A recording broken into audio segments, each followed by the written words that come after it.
D block elements जो होते हैं वो एलिमेंट्स जिसमें लास्ट इलेक्ट्रॉन एंटर करता है डी सब शेल में, इसलिए इनका नाम डी ब्लॉक होता है। ये अलॉय फॉर्मेशन भी करते हैं due to very similar size. Interstitial space क्या होता है, जैसे ये मेटालिक लेटिस होता है, तो ये जो बीच की जगह है ना, बीच की जगह ये वॉइड इसको बोलते हैं। ये वॉइड है, वॉइड बोल दो या इंटरस्टेशियल स्पेस बोल दो, एक ही बात है। डी ब्लॉक वाले बहुत ज़्यादा कॉम्प्लेक्स बनाते हैं, हमने पिछले चैप्टर कोऑर्डिनेशन कंपाउंड में देखा। The reason is small size and high phi nature है डी ब्लॉक एलिमेंट्स का। हेलो बच्चों, नमस्कार, क्या हाल चाल, तो कैसे हैं आप सब लोग। स्वागत है आपका माइंड मैप सीरीज में। एक नए चैप्टर की शुरुआत करेंगे। आज हम कंप्लीट करने वाले हैं D and F block element, है ना। शॉर्टेस्ट तरीके से सारी चीजों को खत्म करने की कोशिश करेंगे, सबसे शॉर्टेस्ट वे में, है ना। लगभग कोशिश रहेगी कि ये वाला चैप्टर आपको विद इन 1 आवर भी आपको कंप्लीट हो जाए। चलिए, आता है इसमें one shot most important topics of the chapter. सबसे पहले बात करते हैं D and F block elements की। देखो, चीजें आपके सामने पार्ट वाइज करके लाया हूं, कुछ कुछ जगह पे जहां पॉसिबल हुआ है ना। मेहनत तो लगी है हालांकि लिखने की, लेकिन फिर भी कोशिश रहेगी। डी ब्लॉक एलिमेंट्स जो होते हैं वो एलिमेंट्स जिसमें लास्ट इलेक्ट्रॉन एंटर करता है डी सब शेल में, इसलिए इनका नाम डी ब्लॉक होता है। इनको ट्रांजिशन एलिमेंट भी कहते हैं। ट्रांजिशन एलिमेंट वो होते हैं जो पार्शियली फिल्ड डी ऑर्बिटल रखते हैं D1 से D9, चाहे वो जीरो स्टेट में हो, चाहे वो किसी नॉन ऑक्सीडेशन स्टेट में हो। D0 और D10 जो है वो हमारे पास ट्रांजिशन एलिमेंट की कैटेगरी में नहीं आते हैं। तो ये जिंक, कैडमियम, मरकरी जो है, ये सब क्या है, ये D10 है। ये क्या है बेटा, ये D10 है सारे के सारे। और यहाँ पे लिख देता हूं, ईदर इन न्यूट्रल और in any non oxidation state.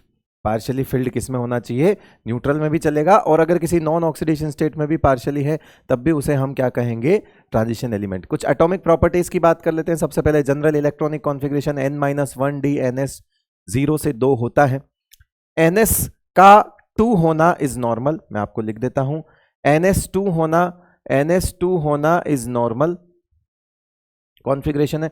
जितने कॉन्फ़िगरेशन देखोगे आप, उनमें अगर NS1 दिख जाए, ये सारे NS1 वाले हैं, सब एक्सेप्शनल है। देखो, क्रोमियम, कॉपर 3D सीरीज के अंदर, है ना। फिर हैं ये नायोबियम, मोलिब्डेनम, रूथेनियम, रेनियम, है ना, सॉरी, रोडियम, पैलेडियम और सिल्वर।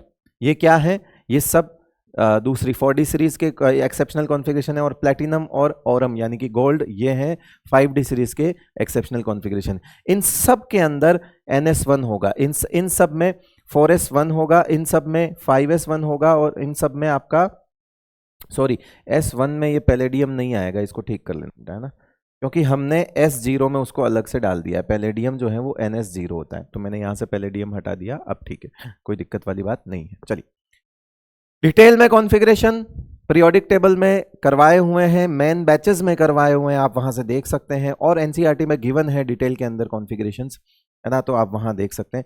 टेक्नीशियम का कॉन्फ़िगरेशन जो है वो D and F block chapter में सही दिया हुआ है, पीरियोडिक में गलत है, वो चेक कर लेना, ठीक है। तो यहाँ नहीं है वो एक्सेप्शनल कॉन्फ़िगरेशन, मतलब नहीं होता है। साइज की बात करें, जनरली लेफ्ट से राइट साइज जो है वो इंक्रीज नहीं डिक्रीज होती है।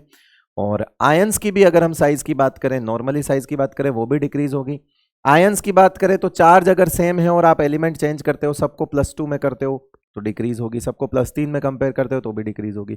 3D सीरीज की एक फाइनल ऑर्डर जो बनता है वो जेड इफेक्टिव की वैल्यू बेस्ड देख के बनता है, कि ये पहले बढ़ता है, फिर मैंगनीज बड़ा होता है, उसके बाद ये तीनों बराबर होते हैं और ये वापस से इंक्रीज होता है। आयोनाइजेशन एनर्जी की बात पे आ जाते हैं। Generally ionisation energy left to right इन लोगों में इनके अंदर इनमें डिक्रीज होती है। कारण है वही, बार बार लगातार डी में इलेक्ट्रॉन जा रहा है। इलेक्ट्रॉन भर तो यहाँ रहा होता है N-1 डी में, है ना, तो डी में इलेक्ट्रॉन भरता है तो शील्डिंग पुअर रहती है तो जेड इफेक्टिव बढ़ता है। जेड इफेक्टिव बढ़ने की वजह से साइज भी जनरली डिक्रीज होती है और आयोनाइजेशन भी जनरली जो है वो इंक्रीज होती है। ये मैंने थोड़ा सा उल्टा लग दिया है, इसे इंक्रीज लिख देना बेटा, जनरली इंक्रीज, है ना। इंक्रीज होगा, उल्टा लिखा हुआ था वो इंक्रीज होगी। और फाइनल ऑर्डर अगर आप देखोगे तो देखो लेफ्ट में सबसे कम है और राइट में सबसे ज्यादा, इसलिए लिखा जाता है जनरली इंक्रीज। लेकिन बीच में छोटे मोटे दिक्कत रहती हैं, जैसे क्रोमियम हो गया, टाइटेनियम हो गया, यहां चेंज आ गया, फिर कॉपर और ये निकल के बीच में यहां चेंज आ गया। तो एक फाइनल ऑर्डर जो ये है कि इसको लिखने का तरीका है, सुनो विनीता कमाल थी, मानी नहीं क्यों, कौन फिर जाने। वापस बोल रहा हूं, आप इसको 2 बार सुनकर अपने ट्रिक लिख देना। सुनो विनीता कमाल थी, मानी नहीं क्यों, कौन फिर जाने। लिख लोगे बेटा, है ना। वीडियो को रोक के वीडियो को 2 बार चला के देख लेना बेटा, ठीक है, लिख देना बेटा। चलो, डेटा बेस्ड होता है हालांकि ये। उसके बाद आता है कुछ इंपॉर्टेंट आयोनाइजेशन ऑर्डर। देखो अभी पीछे सुनो विनीता कमाल थी से IE1 का ऑर्डर तो पता ही है। ये जो 2 का ऑर्डर है ये ऐसा क्यों हो गया, क्योंकि ये अब 3d5 4s 0 हो गया और ये अब 3d5 4s 1 हो गया। तो हाफ फील्ड की वजह से IE2 सेकेंड आयोनाइजेशन एनर्जी इसकी ज़्यादा हो जाएगी। सिमिलरली यहाँ पर भी ये 3d10 4s 0 हो जाएगा और ये 3d10 4s 1 रहेगा। तो अब ये इसकी वजह से ज़्यादा हो गया, ये हाफ फील्ड की वजह से ज़्यादा हो गया। मैंगनीज और आयरन में, है ना, IE1 और IE2 तो जेड इफेक्टिव के हिसाब से ही चलते हैं, लेकिन IE3 की बात करोगे तो 2 इलेक्ट्रॉन रिमूव हो जाएंगे। तो ये बचेगा क्या, ये बचेगा 3d5 4s 0 बचेगा और ये बचेगा 3d4 4s 3d6 4s 0। तो ये हाफ फील्ड स्टेबिलिटी की वजह से ज़्यादा आयोनाइजेशन एनर्जी 3 हो जाती है इसकी। ठीक है भाई, ये कुछ बातें हैं। एलॉय फॉर्मेशन वो मेटल्स करते हैं जिनकी साइज बहुत ज़्यादा गैप नहीं होता। ये अच्छी बात है कि इन डी ब्लॉक वालों के साइज के अंदर बहुत ज़्यादा वेरिएशन नहीं होता, ये एक दूसरे से 15% ही छोटे बड़े होते हैं और यही हमारी डिमांड होती है एलॉय की, कि भाई हमारी कंडीशन यही है। तो ये एलॉय फॉर्मेशन भी करते हैं due to very similar size. ठीक है, बहुत ज़्यादा डिफरेंसेस नहीं होते इनकी साइज के अंदर। ब्रास करके एक होता है, कॉपर जिंक का होता है, जर्मन सिल्वर में सिल्वर नहीं होता, ध्यान रखना, कॉपर जिंक और निकल होता है। ब्रॉन्ज जिसे हम ब्रॉन्ज मेडल कहते हैं वो बना होता है कॉपर और टिन से बना होता है बेटा। ठीक है, टिन हालांकि पी ब्लॉक का है मगर उसकी साइज जो है वो डी ब्लॉक से मैच करती है, तो ये बना लेते हैं।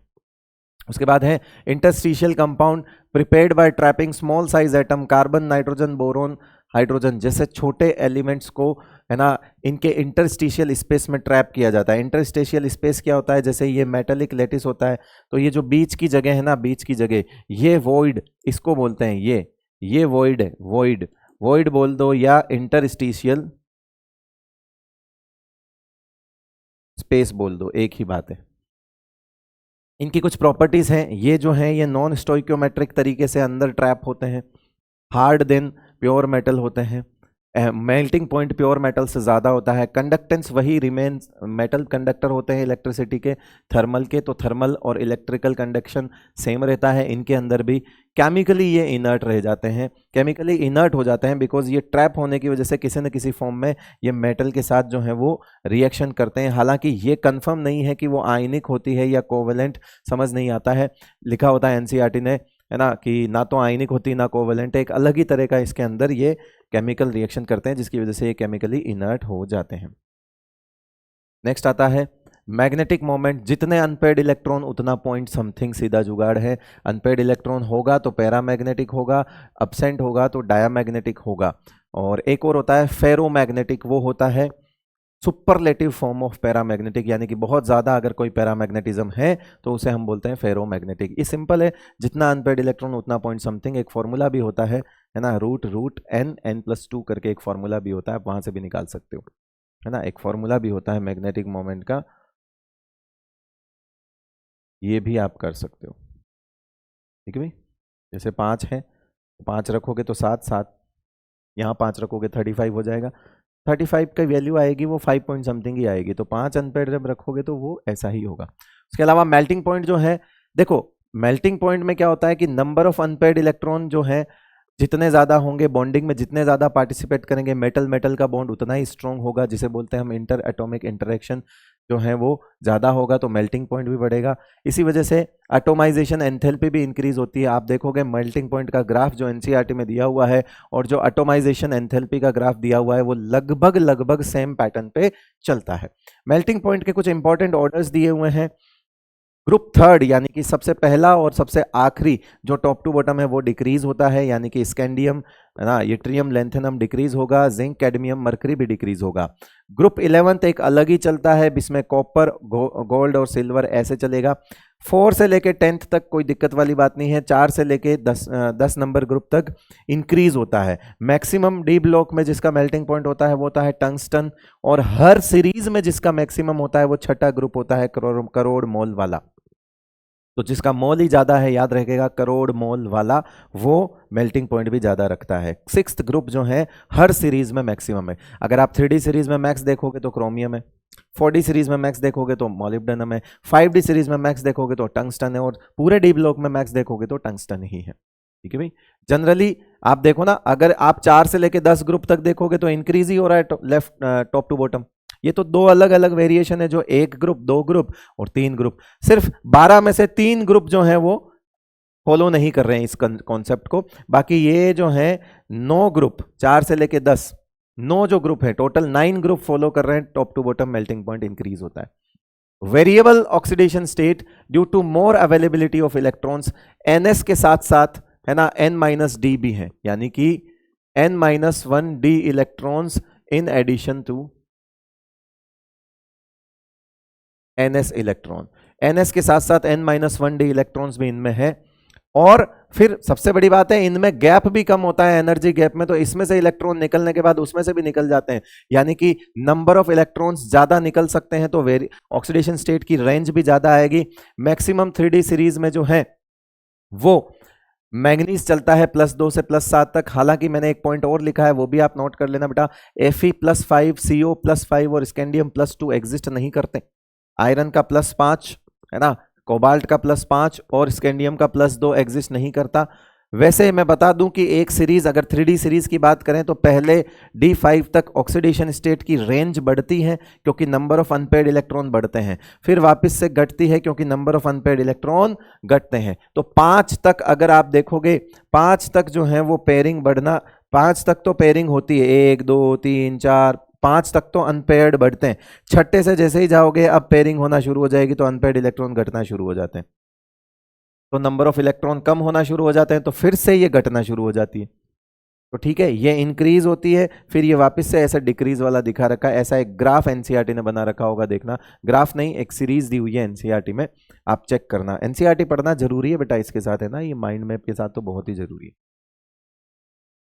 फिर ऑक्सीडेशन स्टेट्स के बारे में और कुछ पॉइंट्स लिखे हुए हैं, 2 पॉइंट हैं, 2 नोट लिखे हुए हैं। पहला नोट है stability of higher oxidation state down the group d block में इंक्रीज होती है, जो कि inverse of inert pair effect है। पी ब्लॉक में हायर ऑक्सीडेशन स्टेट की स्टेबिलिटी डिक्रीज होती है ना, पी ब्लॉक में हायर ऑक्सीडेशन स्टेट की स्टेबिलिटी डिक्रीज होती है, जबकि यहाँ पे हायर ऑक्सीडेशन स्टेट की स्टेबिलिटी इंक्रीज होती है। एक बहुत ही इंपॉर्टेंट एग्जांपल उन्होंने इस बात से समझाया हुआ है कि क्रोमियम +6, मॉलिब्डेनम +6 और टंगस्टन +6 में +6 की स्टेबिलिटी इंक्रीज हो रही है, तो इन दोनों के +6 ज्यादा स्टेबल है और उसका +6 स्टेबल नहीं है, इसीलिए इसका जो +6 है, इसका जो +6 है, क्रोमियम का +6 जो है वो ऑक्सीडाइजिंग एजेंट की तरह काम कर सकता है, जबकि मॉलिब्डेनम और टंगस्टन +6 में जो है ऑक्सीडाइजिंग एजेंट की तरह काम नहीं कर सकते हैं क्योंकि वो स्टेबल ज्यादा है। फिर है higher oxidation state of d block elements stable with high electronegative element like oxygen and fluorine. General statement अगर आपको ऊपर वाला आए तो भी ट्रू बोलना है कि ऑक्सीजन और फ्लोरीन के साथ ज्यादा स्टेबल होते हैं। फिर अगर वो ऑक्सीजन और फ्लोरीन में भी कंपेयर करवा दे तो ऑक्सीजन को ज्यादा बोलना है, बिकॉज ऑक्सीजन जो है वो मल्टीपल बॉन्ड बना सकता है, यानी कि एक ऑक्सीजन जुड़ेगा और सामने वाले पे -2 मतलब -2 लेके आएगा और सामने वाले पे +2 चार्ज चढ़ाएगा, तो 2 बॉन्ड बना सकता है। फ्लोरीन जैसे, अब फ्लोरीन को आप खुद सोचो, मैंगनीज को +7 में जाने के लिए फ्लोरीन 7 लगाने पड़ेंगे क्योंकि सिंगल बॉन्ड लगाता है और -1 चार्ज रखता है। तो इसीलिए केवल सिंपल हैलाइड्स की अगर मैं बात करूं तो सिंपल हैलाइड्स में मैंगनीज जो है वो +4 तक ही फ्लोरीन के साथ जो है वो स्टेबल होता है, उसके बाद ये अनस्टेबल होता है। रीजन है स्टेरिक हिंड्रेंस एग्जिस्ट नहीं करता। मगर आप देखो ऑक्सीजन नंबर में कम जुड़ेगा और ऑक्सीडेशन स्टेट ज्यादा रखेगा क्योंकि एक ऑक्सीजन -2 चार्ज लेता है, तो कहीं ना कहीं ऑक्सीजन जो है वो डबल बॉन्ड से जुड़ जाता है। इसीलिए एक तो आप सोचो कि अगर फ्लोरीन को 2 बॉन्ड बनाने हैं तो 2 फ्लोरीन की जरूरत पड़ेगी, लेकिन ऑक्सीजन अकेला 2 बॉन्ड बना सकता है। यही कारण है कि वो फ्लोरीन से भी आगे आ जाता है इनकी स्टेबिलिटी के हिसाब से। फिर आता है 9th है complex formation tendency. D block वाले बहुत ज्यादा कॉम्प्लेक्स बनाते हैं, हमने पिछले चैप्टर कोऑर्डिनेशन कंपाउंड में देखा। The reason is small size and high phi nature है डी ब्लॉक एलिमेंट्स का of d block metals ions, metal ions. ठीक है, कलर ऑफ एक्वस आयंस में जो एक्वस कलर होता है वो पानी जो है वो लिगेंड की तरह काम करता है, वाटर लिगेंड की तरह काम करता है। और ये ध्यान रखना है, इंपॉर्टेंट यही है, D0 और D10 जो है वो कलरलेस होते हैं, दैट्स इट। बाकी कलर्स आपको याद रखने की जरूरत नहीं है, आप तो बस इतना याद रखो D0 D10 कलरलेस होते हैं क्योंकि उनमें DD ट्रांजिशन नहीं हो सकता। उसके बाद कुछ बातें SRP से रिलेटेड, जो मोस्ट इंपॉर्टेंट बातें हैं वो मैंने छांट के लिख दी हैं यहाँ पे। SRP में 2 पॉइंट्स दिए हुए हैं, एक तो +2 से 0 वाला दिया हुआ है, एक +3 से +2 वाली वैल्यूज दी हुई है। स्टैंडर्ड रिडक्शन पोटेंशियल बोलते हैं। 3D सीरीज में ये +2 से 0 वाली वैल्यू सबके लिए नेगेटिव होती है कॉपर को छोड़ के, यानी कॉपर की ये वैल्यू पॉजिटिव है।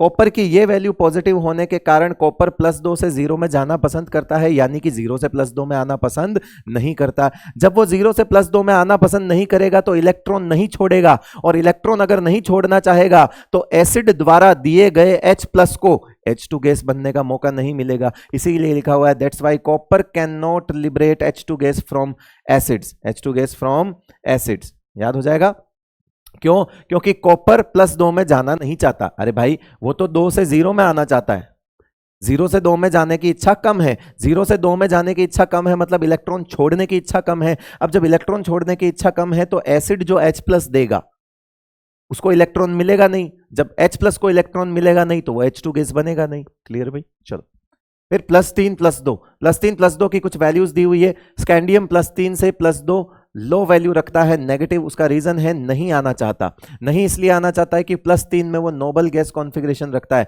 स्कैंडियम +3 का मतलब क्या है? 21-3। 21-3 का मतलब कितना हो गया बेटा? 18 बोले तो वो तो आर्गन जैसा, नोबल गैस जैसा कॉन्फ़िगरेशन हो गया। उसके बाद जिंक +3 से +2 आधी रात को आना चाहता है, हाई वैल्यू है, पॉजिटिव है ना। तो जिंक इसलिए आना चाहता है क्योंकि +2 में वो D10 कॉन्फ़िगरेशन अचीव करेगा तो इधर आने के लिए तैयार है। मैग्नीज भी +2 में हाई वैल्यू रखता है क्योंकि वो D5 स्टेबल कॉन्फ़िगरेशन अचीव करेगा। वैल्यूज ऑफ +3 to +2 इनआउट वाली वैल्यूज, कुछ ये वैल्यूज हमें दिखाती है, और भी वैल्यूज होती है, मैंने सिर्फ इंपॉर्टेंट पॉइंट लिखे हैं। उन वैल्यूज को देख के पता लगता है कि manganese +3 and cobalt +3 are strong oxidising agent. क्या है वो? स्ट्रॉन्ग ऑक्सीडाइजिंग एजेंट है। दूसरा टाइटेनियम +2, वेनेडियम +2 एंड जो क्रोमियम +2 हैं ये स्ट्रॉन्ग रिड्यूसिंग एजेंट है। रिड्यूसिंग एजेंट वो होते हैं यानी कि ये सब जो हैं ये सब क्या कर रहे होंगे? M2+ से M3+ जा रहे होंगे, ये फेवरेबल होगा। इनका ये E0 वैल्यू पॉजिटिव होगी, इनकी E0 वैल्यू 3 से 2 की पॉजिटिव होगी क्योंकि ये ऑक्सीडाइजिंग एजेंट होते हैं। ठीक है, तो ये दोनों क्या कर रहे होंगे? ये 3 से कहां जा रहे होंगे? 2 में जा रहे होंगे। ठीक है, और हमने तो देखा ही है ये 3 से 2 में हाई वैल्यू रखता है। मैग्नीज तो यही नजर आ रहा है आपको। चले भाई आगे ऑक्साइड्स की बात करते हैं, ऑक्साइड्स ऑफ डी ब्लॉक की बात करते हैं। Oxides of d block important points, all MO type oxide, यानी बोले तो +2, ये क्या है? +2, ये सारे के सारे आयनिक नेचर में होते हैं because low oxidation state. Reason है low oxidation state, ionic nature. क्योंकि हाई होगा तो कोवेलेंट नेचर बढ़ेगा। क्यों? क्योंकि फजान रूल ने हमें सिखाया हुआ है। ठीक है भाई, SCO एग्जिस्ट नहीं करता। ठीक है, ऑक्सीडेशन स्टेट, और सुनो, ऑक्साइड्स में हमने पीरियोडिक टेबल में पढ़ा, ऑक्सीडेशन स्टेट बढ़ती है तो EN बढ़ती है तो एसिडिक नेचर बढ़ता है। हमने डी ब्लॉक के अंदर ये कुछ कॉन्सेप्ट देखे। डी ब्लॉक में क्या होता है कि वेरिएबल ऑक्सीडेशन स्टेट होती है, तो जो लो ऑक्सीडेशन स्टेट वाले होते हैं वो बेसिक होते हैं, बीच वाला एम्फोटेरिक होता है, और जो हायर ऑक्सीडेशन स्टेट वाले होते हैं वो एसिडिक होते हैं। हालांकि क्रोमियम जो +3 में है और जिंक जो +2 में है और ये जो +5 में है, ये दोनों तो एम्फोटेरिक दिखाते हैं। V2O5 मेनली एसिडिक है बट ये भी एम्फोटेरिक दिखाता है। ये इसकी इस रिएक्शन से पता चलता है कि V2O5 जो है वो एसिड के साथ VO2+ देता है, जबकि बेस के साथ जो है ये VO4 3- देता है, यानी कि एम्फोटेरिक है तभी तो एसिड बेस दोनों के साथ रिएक्शन करता है V2O5। ये NCERT में कुछ इंपॉर्टेंट पॉइंट लिखे हुए थे, छांट के आते हैं पोटेशियम पर मैग्नेट पे। ऑक्साइड्स की बात कर रहे हैं तो अब इंपॉर्टेंट ऑक्साइड, 2 कंपाउंड्स अच्छे खासे दिए हुए हैं, तो K2MnO4 पोटेशियम पर मैग्नेट होता है और KMnO4 सॉरी पोटेशियम मैग्नेट होता है और पोटेशियम पर मैग्नेट होता है KMnO4। इसके पास MnO4 2 माइनस आयन, ये MnO4 माइनस, ये +7 में है और ये +6 में है। इसके पास अनपेड इलेक्ट्रॉन है, इस वजह से कलर है, लेकिन इसके पास अनपेड इलेक्ट्रॉन ना होते हुए भी कलरफुल क्यों है? तो रीजन है ligand to metal charge transfer की वजह से कलर है ना। तो इसका colour due to d transition और इसका colour due to charge transfer होता है बेटा।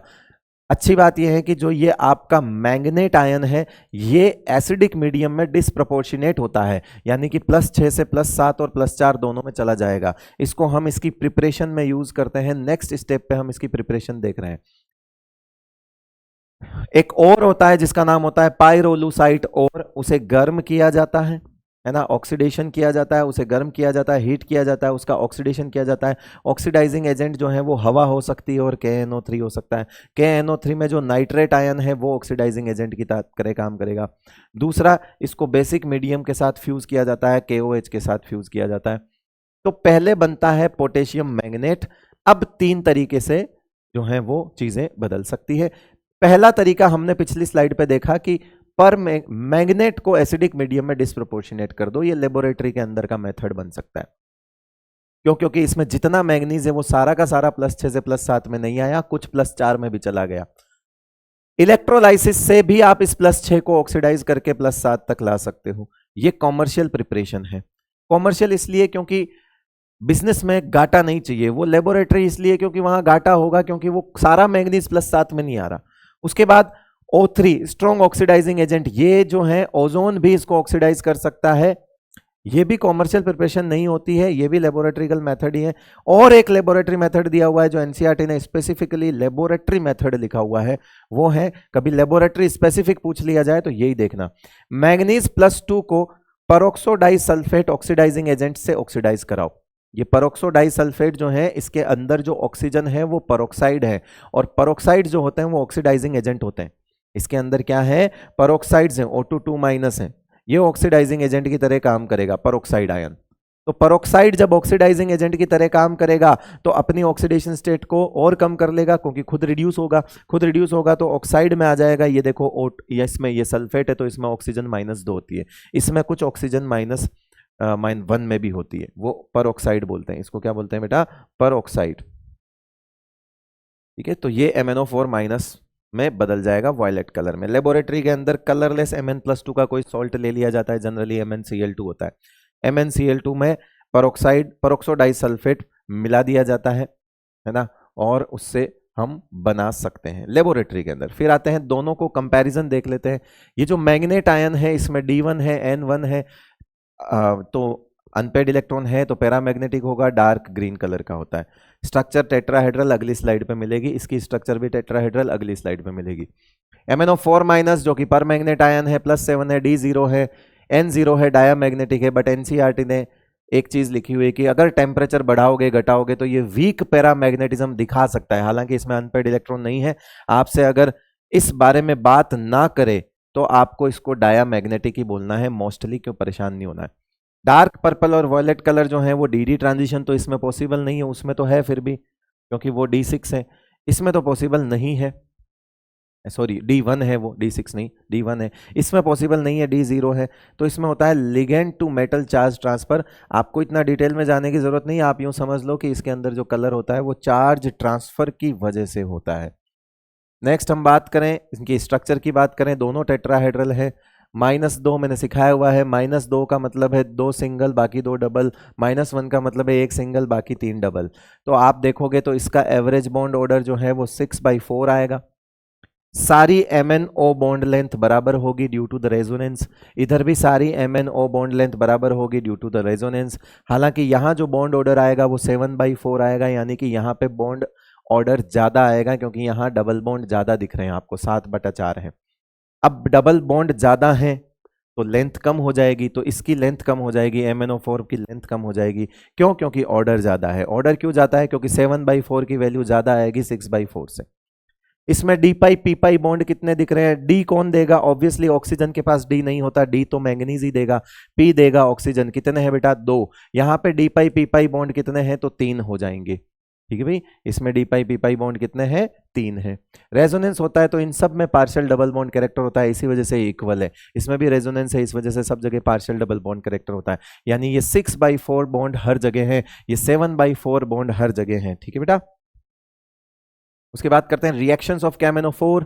रिएक्शंस की बात करें तो थर्मल डीकंपोजिशन, अगर सॉलिड के MnO4 को आप ब्रेक करते हो तो K2MnO4 MnO2 और O2 में टूटता है। ऑब्वियसली 7 से 6 में जाओगे, ऑक्सीडेशन स्टेट कम करोगे तो ऑक्सीजन के ही लात पड़ेगी, पड़ गई। ठीक है, oxidising reactions, KMnO4 can work as strong oxidising agent in acidic as well as weak, basic and neutral medium, है ना। वीक को फेंटली भी लिखते हैं। In MnO4 minus Mn is present in +7, तो ये जो हायर ऑक्सीडेशन स्टेट में प्रेजेंट होता है वो तो ऑक्सीडाइजिंग एजेंट की तरह काम कर ही सकता है, और ये बहुत अच्छे से करता है बिकॉज 7 से 2 में जाने में इसको बड़ा मजा आता है, क्योंकि इसको D5 स्टेबल कॉन्फ़िगरेशन अचीव करना होता है। इसीलिए ये अच्छा ऑक्सीडाइजिंग एजेंट है, क्योंकि ये जल्दी रिड्यूस हो जाता है अपनी इस लालच की वजह से। कुछ ऑक्सीडाइजिंग रिएक्शंस दी हुई है। I- को ये I2 में ऑक्सीडाइज कर देगा, Cl2 में कर देगा, Br2 में ऑक्सीडाइज कर देगा, Fe को 2+ को Fe3+ में कर देगा, NO2- को नाइट्रेट में कर देगा, H2S को सल्फर में कर देगा, है ना, इसको CO2 में कर देगा, ऑक्जेलेट को, Sn+2 को Sn+4 में कर देगा, सल्फर +4 में है तो उसको सल्फेट प्लस, यानी कि सल्फेट +6 होता है तो उसमें कर देगा, और खुद जो पर्पल कलर से या वॉयलेट कलर से जो है वो कलरलेस बन जाएगा। उसी तरह से बेसिक फेंटली एल्कलाइन या थोड़ा कम बेसिक, बिल्कुल लाइट बेसिक मीडियम और न्यूट्रल मीडियम में फर्क यही होता है कि ये IO3- में इसको ऑक्सीडाइज करता है। ये सबसे बड़ा डिफरेंस है और यही सबसे इंपॉर्टेंट है। यहीं से सवाल पूछा जाता है कि एसिडिक मीडियम में तो I2 तक ले जा रहा है, लेकिन बेसिक मीडियम में ये IO3- बोले तो +5 तक ऑक्सीडाइज कर रहा है। बाकी सब सेम है, Fe3+ है, Sn+4 में ले जाएगा, ये CO2 में ले जाएगा, और खुद जो है वो इसमें फर्क रहता है, ये MnO2 में आ जाता है, ये +4 में ही आता है। ठीक है, तो याद रखना एसिडिक मीडियम में वो +2 में जाता है, और खुद बेसिक मीडियम में जो है वो +7 से +4 तक ही जाता है। ये इनकी ऑक्सीडाइजिंग रिएक्शन हो गई। हमारा KMnO4 खत्म। अब बात करते हैं हम सीधा किस पे, पोटेशियम डाइक्रोमेट पे। पोटेशियम डाइक्रोमेट मतलब कि K2Cr2O7। उससे पहले समझते हैं कि एक होता है क्रोमेट आयन और एक होता है डाइक्रोमेट आयन। क्रोमेट आयन और डाइक्रोमेट आयन इंटर कन्वर्टिबल होते हैं और ये pH बेस्ड चलते हैं। अगर आप क्रोमेट आयन की में क्रोमेट आयन है और आप pH कम करो, एसिडिक मीडियम बढ़ाओ, तो वो डाइक्रोमेट में कन्वर्ट हो जाता है। फिर अगर वो डाइक्रोमेट में है और आप वापस से बेसिक मीडियम बढ़ाओ तो फिर वो क्रोमेट में बदल जाता है। हालांकि इसमें भी क्रोमियम +6 और इसमें भी क्रोमियम +6 में है, यानी कि ये कोई रिडॉक्स चेंज तो नहीं है। ठीक है, हाँ बेसिक मीडियम में ये स्टेबल होगा क्योंकि बेसिक बढ़ा रहे हो तभी इधर आ रहा है, और एसिडिक मीडियम में ये स्टेबल होगा। PH dependent inter convertible reactions होती हैं, ऑक्सीडेशन स्टेट सेम रहती है, रिडॉक्स रिएक्शन नहीं होती।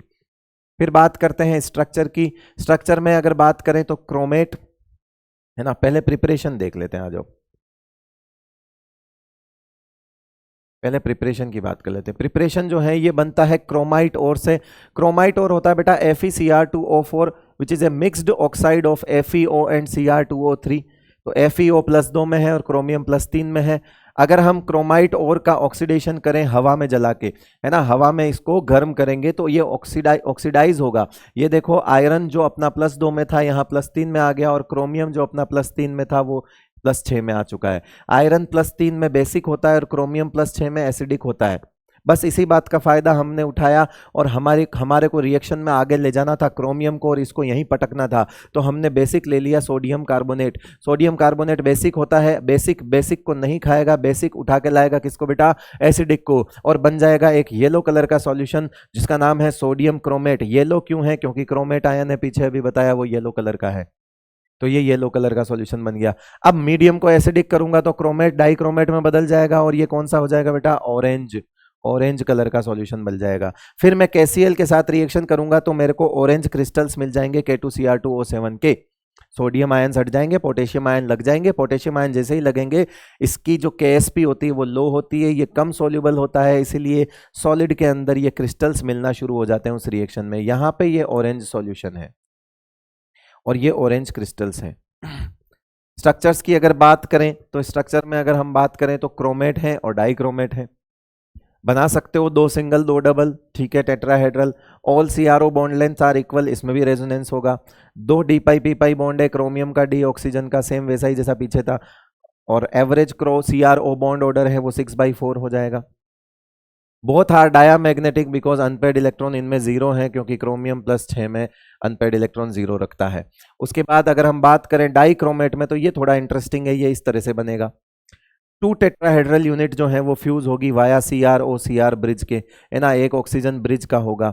ये जो आपको पेयर दिख रहा है CRO पेयर, ये रेजोनेंस में पार्टिसिपेट नहीं करता, ये 3 पेयर्स में रेजोनेंस चलता है, यानी कि ये यहां की बॉन्ड लेंथ तो बराबर होगी, इसे कहा जाता है टर्मिनल CRO बॉन्ड लेंथ। इनकी भी तीनों टर्मिनल बॉन्ड लेंथ बराबर होगी, यानी कि यहां लिख सकते हैं पहले चीज तो 4 d pi p pi bonds हो गए, 2 इधर 2 इधर। All CRO bond lengths are not equal, terminal वाली जो है वो छोटी होंगी, क्योंकि यहां पार्शियल डबल बॉन्ड कैरेक्टर आ जाएगा, यहां भी आ जाएगा। टर्मिनल छोटी होगी और ब्रिज वाली छोटी नहीं बड़ी रह जाएगी, क्योंकि ब्रिज जो है वो रेजोनेंस में पार्टिसिपेट नहीं करेगा, ना इधर से ना इधर से, ठीक है बेटा। तो ये साइज में कम ज्यादा होगा। फिर एक इंपॉर्टेंट नोट है कि Na2Cr2O7 is more soluble then K2Cr2O7। यही कारण है ना, कि K2Cr2O7 जो है वो प्राइमरी स्टैंडर्ड के तौर पे प्रेफर किया जाता है। टाइट्रेशन वगैरह आप करते हो फिजिकल केमिस्ट्री में, तो एक प्राइमरी स्टैंडर्ड लिया जाता है, जिसके बेसिस पे बाकी की कैलकुलेशन की जाती है। तो इसलिए नहीं किया जाता है कि ये हाइग्रोस्कोपिक होता है। Na2Cr2O7 को प्राइमरी स्टैंडर्ड नहीं, सेकेंडरी स्टैंडर्ड माना जाता है। रीजन है कि वो मॉइस्चर एब्जॉर्ब करता है, तो अपनी कंसंट्रेशन को खुद ही बदल देता है, यानी कि तुमने जिसको स्टैंडर्ड माना वो खुद अपने स्टैंडर्ड जो है वो बदल रहा है, बार बार हवा जो पानी है वो खींच रहा है, मॉइस्चर खींच रहा है और अपनी कंसंट्रेशन को चेंज कर रहा है। तो मेन तो N1V1 is equal to N2V2 वाला कॉन्सेप्ट लगता है। अब इसका तो बदल जाएगा कंसंट्रेशन, तो दिक्कत आ जाएगी, ठीक है। तो इसलिए K2Cr2O7 को लिया जाता है। उसके बाद आता है रिएक्शंस ऑफ K2Cr2O7। एक तो है ऑक्सीडाइजिंग रिएक्शन, ये नॉर्मली ऑक्सीडाइज करता है। जो इंपॉर्टेंट पार्ट है वो ये है कि ये क्लोराइड आयन को ऑक्सीडाइज नहीं कर सकता, बाकी सब तो सेम ही है जैसा में। उसका कारण है कि chlorine is far more better oxidising agent than dichromate ion. तो डाइक्रोमेट से अच्छा क्लोरीन ऑक्सीडाइजिंग एजेंट होता है, इसीलिए वो क्लोराइड से इलेक्ट्रॉन नहीं छीन सकता। तो याद रखना, यहां जोश में Cl- से Cl2 नहीं करना है, बाकी तुम जाओ जो कर सकते हो, कोई दिक्कत नहीं है। ये बदलेगा तो ऑरेंज कलर रहता है, ये जाएगा +3 में, तो क्रोमियम +3 में ग्रीन कलर का हो जाता है बेटा। अरे ठीक है, चले आगे।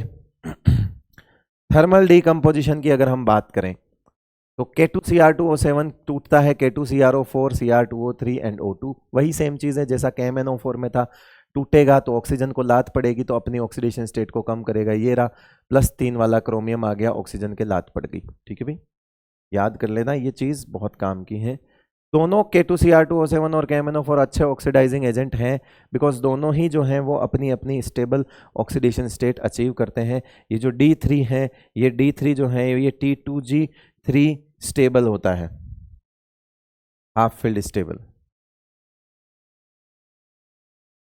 और वो जो है वो D5 होता है, वो तो स्टेबल है ही। इसे बोलते हैं हाफ फील्ड स्टेबल, इसे बोलते हैं T2G हाफ फील्ड स्टेबल, ठीक है बेटा, क्योंकि T2G में 3 इलेक्ट्रॉन नीचे आते हैं इस केस में।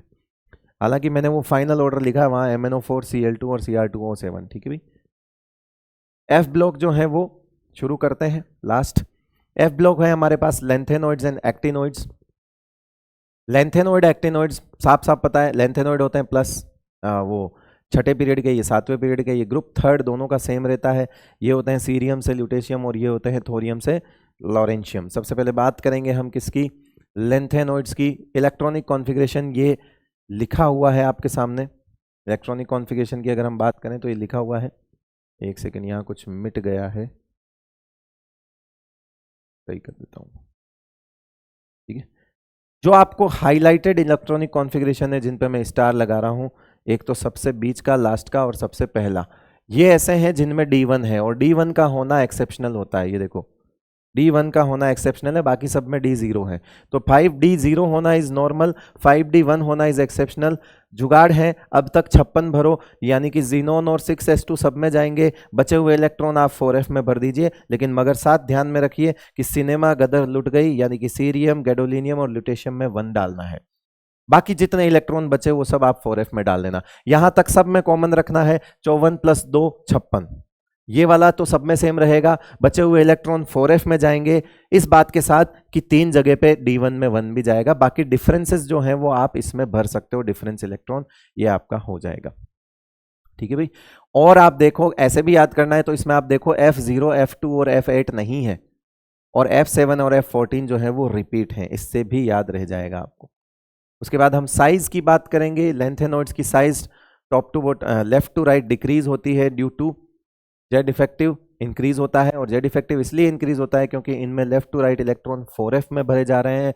4f में भरोगे तो सिग्मा डिक्रीज होगा, सिग्मा कम होगा, जेड इफेक्टिव इंक्रीज होगा, उस वजह से लेंथेनॉइड कॉन्ट्रैक्शन लगता है इस सीरीज के अंदर। हाँ, यूरोपियम जो है वो अपनी पैकिंग एफिशिएंसी की वजह से उसकी मेटेलिक रेडियस ज्यादा होती है तो वो सबसे बड़ा होता है, 0 में होता है। लेकिन +3 की अगर बात करो तो यूरोपियम वाली दिक्कत भी नहीं है, रीजन सेम ही होगा left to right lanthanoid contraction की वजह से। जो पीछे रीजन है वो इसमें भी है, यानी कि M यानी कि न्यूट्रल में और +3 दोनों में साइज का ऑर्डर जो है वो सेम ही चलेगा, डिक्रीज ही होगा। उसमें सिर्फ यूरोपियम छोड़ दो, बाकी तो सेम ही है ना, डिक्रीज ही है बाकी सब तो। ठीक है भाई, चलिए फिर ये देखो, नोट लगा के लिखो कि अगर मैं हाइड्रोक्साइड की बात करूं या ऑक्साइड की बात करूं तो हमने पढ़ा हुआ है कि अभी हमने देखा कि इनकी लेफ्ट टू राइट जो है वो साइज डिक्रीज हो रही है, यानी इलेक्ट्रोनेगेटिविटी बढ़ रही होगी। इलेक्ट्रोनेगेटिविटी बढ़ने पर ऑक्साइड्स का और हाइड्रोक्साइड का एसिडिक नेचर बढ़ता है, ये हमने पीरियोडिक टेबल में पढ़ा है।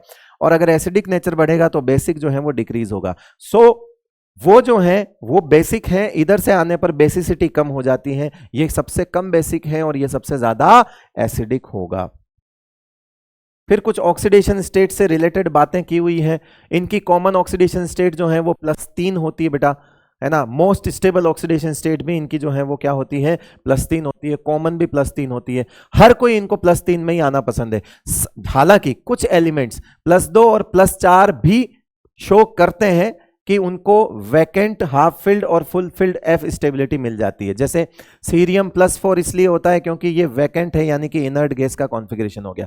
सीरियम यानी कि 58 में से 4 निकाल दो तो 54 बोले तो जीनोन, ये इनर्ट गैस जैसा कॉन्फ़िगरेशन हो गया, है ना। ये Tb+4 इसलिए होता है क्योंकि इसको +4 में 4f7 मिलता है तो ये कभी कभी +4 दिखाता है। ये Yb+2 जो है ये इसलिए +2 दिखाता है क्योंकि ये 4f14 बनता है।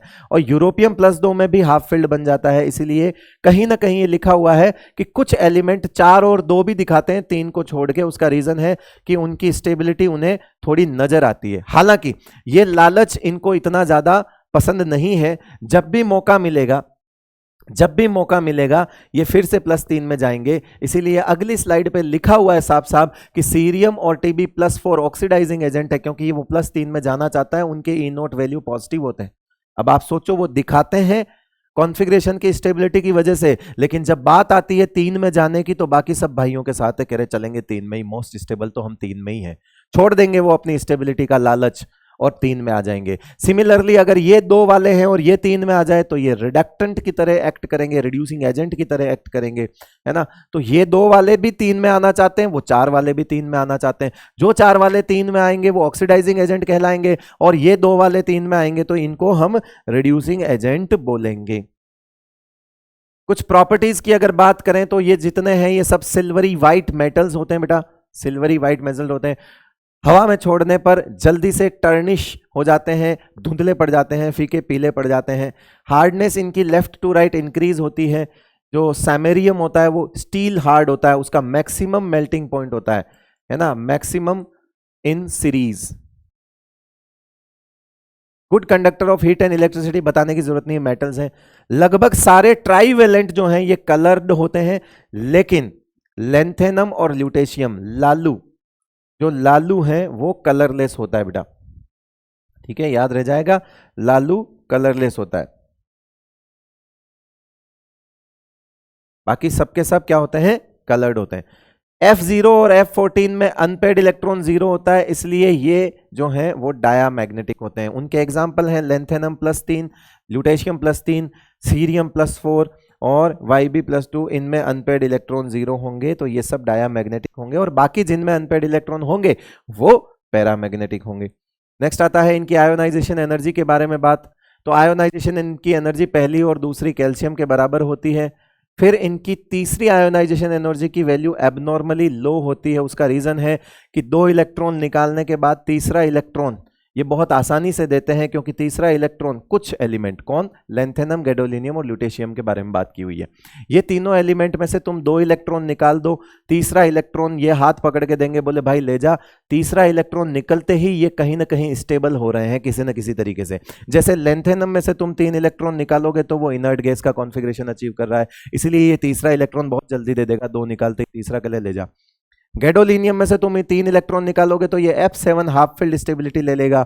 ल्यूटेशियम में से तुम 3 इलेक्ट्रॉन निकालोगे तो ये F14 बन जाएगा। तो एनसीईआरटी ने लिखा हुआ है कि after removal of third electron these 3 species achieve empty, यानी कि ये वाला हाफ फील्ड बोले तो ये वाला एंड फुल फील्ड ऑर्बिटल्स जो है स्टेबिलिटी जो है वो रेस्पेक्टिवली अचीव कर लेते हैं। रेस्पेक्टिवली मतलब लैंथेनम, गैडोलिनियम और ल्यूटेशियम के सीक्वेंस में ही ये बात लिखी हुई है। लैंथेनम अचीव करेगा एम्प्टी वैकेंट यानी कि, और गैडोलिनियम हाफ फील्ड और ल्यूटेशियम जो है वो फुल फील्ड कॉन्फ़िगरेशन अचीव करेगा। यही कारण है कि इनकी एबनॉर्मल वैल्यू लो होती है, एबनॉर्मल होती है, एबनॉर्मली लो होती है, और ये नीट में यहां से सवाल पूछा जा चुका है। फिर बात आता है केमिकल रिएक्टिविटी में। कुछ मेंबर्स जो हैं वो रिएक्टिविटी में सिमिलर टू कैल्शियम होते हैं। जैसे जैसे इंक्रीज होता है एटॉमिक नंबर वो एल्यूमिनियम की तरह बिहेव करने लग जाते हैं। यानी लैंथेनॉइड्स में जो शुरुआत वाले हैं वो कैल्शियम की तरह बिहेव करते हैं, और जो बाद वाले हैं वो एल्यूमिनियम की तरह बिहेव करते हैं। और ये सब 3 इलेक्ट्रॉन जो हैं खा के लैंथेनम ऐसे बनेंगे। अब इसमें साफ साफ लिखा हुआ है, देखो मेरी बात सुनो, ये क्या है, इसने कहा कि अगर आप इनको +3 से 0 में ले जाते हो तो वैल्यू बहुत ज्यादा नेगेटिव है। तो इसका मतलब है ये 0 से +3 में जाने जाते हैं। सिंपल सी बात है। अगर 3 से 0 की वैल्यू नेगेटिव है तो 0 से 3 की वैल्यू पॉजिटिव होगी। यानी ये सब इलेक्ट्रॉन छोड़ना चाहते हैं। ये सब क्या करने चाहते हैं बेटा, छोड़ना चाहते हैं। ये Ln जो है ना, ये कॉमन सिंबल्स होता है फॉर ऑल लैंथेनॉइड्स, है ना, कॉमन सिंबल होता है ये ऑल लैंथेनॉइड। ठीक है भाई। उसके बाद बात करते हैं, अच्छा ये तो कुछ एक्स्ट्रा ऐसे ही समझाया, उसको हटा दो। +3 में स्टेबिलिटी का कारण है due to high hydration enthalpy. इसके बाद कुछ रिएक्शंस हैं, जैसे अगर ये सब तो +3 में ही जाएंगे, अगर ये नाइट्रोजन के साथ रिएक्शन करेंगे तो LNN बनाएंगे। एसिड के साथ रिएक्शन करते तो एसिड तो +3 देगा, है ना, एसिड तो क्या देगा, H2 गैस दे देगा इनके साथ। H2 गैस निकाल देंगे एसिड के साथ, तो क्योंकि इलेक्ट्रॉन देंगे और एसिड का जो H+ आएगा उसके साथ H2 गैस निकल जाएगी। H2O में से ये तो खा जाएंगे OH, ये तो क्या खा जाएंगे OH, और जो इलेक्ट्रॉन छोड़ेंगे उससे H2 गैस निकल जाएगी। हेलोजन में भी ये LNX3 टाइप के हेलोजन बनाएंगे, क्योंकि +3 के हिसाब से। कुछ कार्बाइड भी बनाते हैं ये, है ना, कुछ कार्बाइड भी बनाते हैं ये। सल्फर के साथ और ऑक्सीजन के साथ रिएक्शन तो सेम होगी, है ना। सल्फर और ऑक्सीजन में तो ये सल्फर -2 होता है और ये +3 होते हैं, तो ये हो जाएंगे Ln2S3 और ये हो जाएगा Ln2O3। ऑक्साइड्स बन जाएंगे, ये सल्फाइड बन जाएंगे। इस तरह से ये रिएक्शन कर सकते हैं। बस उसे +3 में ले जाना है, और बाकी के चार्जेस ये -2 बनाएगा, ये -2 बनाएगा, ये +1 -1 बनाएगा, ये OH दे देगा, एसिड जो है वो ये दे देगा। बस इन चीज़ से आपको चीज़ें को ध्यान रखना है। फिर बात आती है एक्टिनॉइड्स की। एक्टिनॉइड्स जो होते हैं वो रेडियो एक्टिव एलिमेंट्स होते हैं बेटा, ठीक है। Earlier members have reactivity, long life होती है अर्लियर की, तो है ना, earlier have relatively long half life, है ना। The later one have the a day to 3 minutes for lawrencium. Lawrencium जो है वो 3 मिनट की हाफ लाइफ होती है, इसीलिए हम इनकी सारी प्रॉपर्टी पढ़ भी नहीं पाते। इनके कुछ इलेक्ट्रॉनिक कॉन्फ़िगरेशन है जिसमें सब कुछ सेम है। जैसे वहां पे D1 था, यहाँ पर भी D1 वाले हैं, जो कि ये रहे 91, 92, 93, 96, 103। एक इसमें D2 का केस भी है, जो कि सबसे पहला वाला है थोरियम, ये D2 का केस है। और इसमें जो है वो F1, F15, 158 नहीं होते हैं, और F714 होंगे। ये आपके लिए छोड़ के जा रहा हूं, ये आपको पढ़ना है। 88 सब में भरना है, यानी कि रेडॉन और 7s2 तो कॉमन चलेगा। अब तक 88 तो सब में भरो, जो बचे हुए इलेक्ट्रॉन है वो 5f में भरो। मगर 2 बातों का ध्यान रखो कि इसमें तो D2 करना है और इन सब में D1 करना है, बाकी सब में D0 छोड़ देना। बाकी सब में डी 0 छोड़ देना, कोई दिक्कत नहीं है। ये लो, ठीक है भाई, याद हो जाएगा पक्का? ठीक है। और इनमें एक्टिनोइड वो होते हैं जिनमें 5F सबशेल प्रोग्रेसिवली भरी जाती है। साइज की बात करें तो इनमें भी 0 और +3 किसी में भी देख लो, एक्टिनोइड कॉन्ट्रैक्शन के कारण जो पुअर शील्डिंग होती है 5F इलेक्ट्रॉन्स की, लगातार 5F में इलेक्ट्रॉन भर रहे हैं, शील्डिंग पुअर हो रही है, तो इनकी भी क्या होगी, साइज डिक्रीज होगी। Actinoid contraction is more powerful than lanthanoid contraction, the reason is more poor shielding of 5F electron than 4F electron. तो शील्डिंग जितनी पुअर होगी, पावरफुल उतना ही कॉन्ट्रैक्शन होगा। तो वो जेड इफेक्टिव के फॉर्मूले से भी वो चीज समझाई हुई है। उसके बाद ऑक्सीडेशन स्टेट के बारे में बात करते हैं। कॉमन ऑक्सीडेशन स्टेट हालांकि इनकी +3 है, लेकिन ये वेरिएबल ऑक्सीडेशन स्टेट दिखाते हैं। द रीजन 7s 5f और 6d में कंपेरेबल एनर्जी होती है, यानी एनर्जी गैप कम होता है, तो यहां से यहां से यहां से तीनों में से इलेक्ट्रॉन निकलना आसान होता है, तो इनके पास रेंज है। ये +3 पे इतने अडिग नहीं है कि नहीं दूंगा +3 के अलावा कुछ भी। इनफैक्ट मैक्सिमम ऑक्सीडेशन स्टेट इसमें +7 तक जाती है, जो कि नेपच्यूनियम और प्लूटोनियम की होती है बेटा। उसके बाद अदर इंपॉर्टेंट पॉइंट्स में इनकी आयोनाइजेशन एनर्जी लेंथेनोइड से कम ही होती है, क्योंकि ये नीचे आ रहे हैं, इनकी शेल नंबर ज्यादा है। दूसरा, साइज ग्रेटर देन लेंथेनोइड्स होते हैं, लेंथेनोइड से बड़े होते हैं, इसीलिए आयोनाइजेशन एनर्जी भी कम होती है। हाईली रिएक्टिव इन पाउडर्ड फॉर्म, ऑब्वियसली अच्छे मेटल हैं, बड़े मेटल हैं, ज्यादा रिएक्टिव है। इनकी रिएक्टिविटी की बात क्या करो, ये रेडियो एक्टिव ही है, तो इतने ज्यादा रिएक्टिव तो है ही है। जनरली ऑल एक्टिनोइड्स जो होते हैं, अगर आप उनकी कंसंट्रेट HNO3 के साथ रिएक्शन करवाओ तो पैसिवेशन करेंगे, यानी कि रिएक्शन दिखेगी नहीं हमें, मगर होगा क्या, जैसे ही कंसंट्रेट HNO3 इनके ऊपर गिरेगा, वो एक ऑक्साइड की लेयर बना देगा और वही प्रोटेक्शन करना शुरू कर देगा। अब कंसंट्रेट HNO3 ऊपर गिरेगा तो उसका कोई असर नहीं है, यानी शुरुआत में जाके कंसंट्रेट HNO3 एक ऑक्साइड की प्रोटेक्टिव लेयर बना देगा, और वो लेयर फिर बाकी आने वाले HNO3 के साथ रिएक्शन करने ही नहीं देगी। तो ये आपका लास्ट पार्ट था, और ये था हमारा D and F block. I hope आपको सारी चीजें, देखो बहुत फास्ट है, कंटेंट बराबर है, मैं 100% तो नहीं बोलूंगा, but more than 90 to 95%, in fact 95% content इसमें है।